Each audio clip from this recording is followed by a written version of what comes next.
Charles? Moi, je suis pas d'accord avec vous. J'ai lu avec intérêt ce week-end plusieurs articles qui témoignaient de la terreur des membres du gouvernement vis-à-vis du soulèvement de la France des sous-préfectures. Jeunesse aussi. Ça, c'est un thème qui a émergé tout le week-end, la France des sous-préfectures. Alors, on voyait bien que les macronistes tremblaient sous leurs perruques et que leurs perruques poudrées et que dans les salons entre deux airs de mandoline, que va-t-il se passer dans la France des sous-préfectures? Mais mon Dieu, mais c'est affreux. Préparons les carrosses pour prendre la fuite en cas de soulèvement populaire. Et en effet, on constatait que dans beaucoup de ces petites villes, qui d'habitude ne sont pas le théâtre de mobilisation populaire, eh bien, les gens manifestaient dans les journées de mobilisation dans des proportions, dans des nombres assez importants. Et ces mêmes ministres de conjurer le sort en disant mais ça n'a rien à voir avec les gilets jaunes, c'est pas du tout la même chose, c'est pas les mêmes gens, c'est pas les mêmes endroits, etc., etc.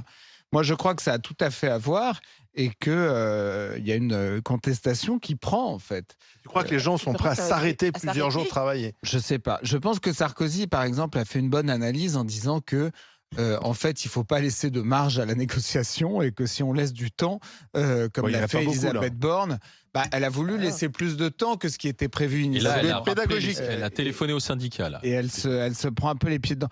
Et puis, je pense elle négocie avec Ciotti, je ne vois pas avec qui elle négocie d'autres. Je pense que les Français ne sont pas dupes des fausses mains tendues du gouvernement. C'est-à-dire, je ne sais plus quelle formule utilisait... hier, je crois que c'était Franck Riester ou un autre membre du gouvernement qui disait on est dans l'ouverture et le dialogue partagé.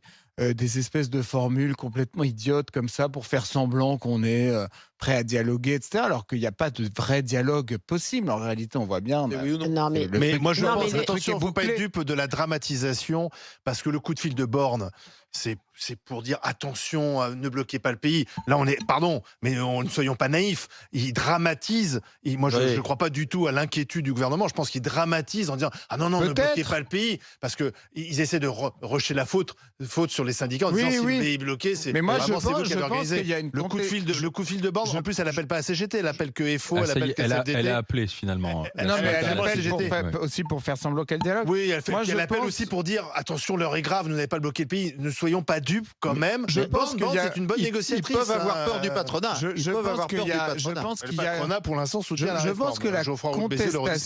Je pense quand même que la contestation est profonde. Oui, alors, mais elle n'existe pas évidemment chez les bourgeois CSP+, qui s'en foutent de partir 2 ans après, avant, etc., qui de toute façon ne comptent pas sur le système de retraite publique pour leur retraite et qui sont le cœur de l'électorat macroniste. Donc ça, d'accord. Mais en revanche, je pense que dans les couches populaires de la population française, cette contestation, moi je la crois même plus virulente et plus installée aujourd'hui qu'il y a 10 ou 15 jours.